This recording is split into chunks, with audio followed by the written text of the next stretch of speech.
The galleries are here and available to people every day, all the time, except on Christmas. And it's a really great place to come for a date, I think. We came on a date. Come check out the museum for Valentine's Day for, this special occasion. I'm the Assistant Curator of Geology, so I take care of the Geology collection. We have approximately 21,000 objects. Well, today I thought we would go and look at precious gemstones. So gemstones are often associated with romantic gifts. Gemstones have been things like emerald, ruby, sapphire, things like that.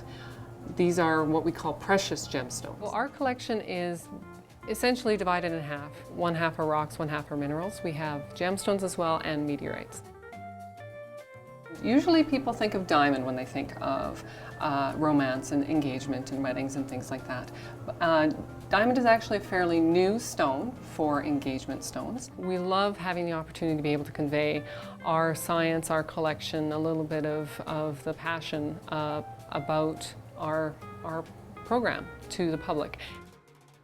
May I see your hand? Oh, of course. Oh yes, it fits very well. That might be slightly heavy. People often think that gemstones come from faraway places, but there's actually a gemstone that's native to Alberta.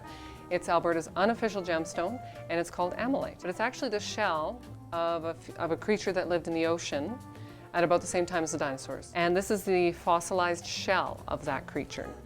Geology in general is finding out how the world works. It's being able to pick up a pebble and tell a whole story about the formation of the Earth and understand those enormous processes which just dwarf humanity. No, because we don't make her bite.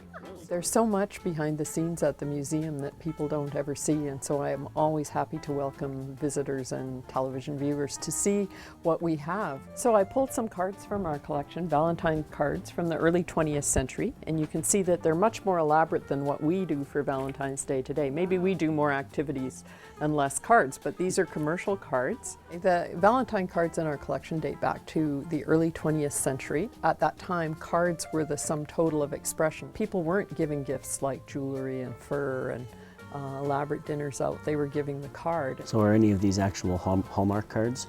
I don't think they're from manufacturers that we would recognize today. We also have a shoe collection that stretches back into the 19th century, and so the shoe fanatic was able to get her fix. My foot is always falling out of shoes like this. It's such a good idea. I knew you'd go to shoes first. They were awesome. They were so cool.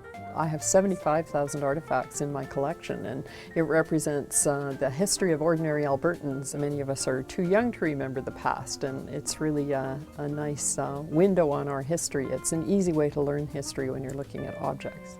And these are galoshes, which means you put your shoe in them. You don't wear them. Oh, yeah, you don't wear them I've with heard sock that term, feet. yeah. Before coming here today, I didn't really think about anything behind the scenes. It's kind of just the regular stuff. So it was really good. It was nice to get the behind the scenes and like see what all these amazing people do on a daily basis. What we see is just the surface, really. It's like the museum's like an iceberg. Most of it's below the surface, it seems.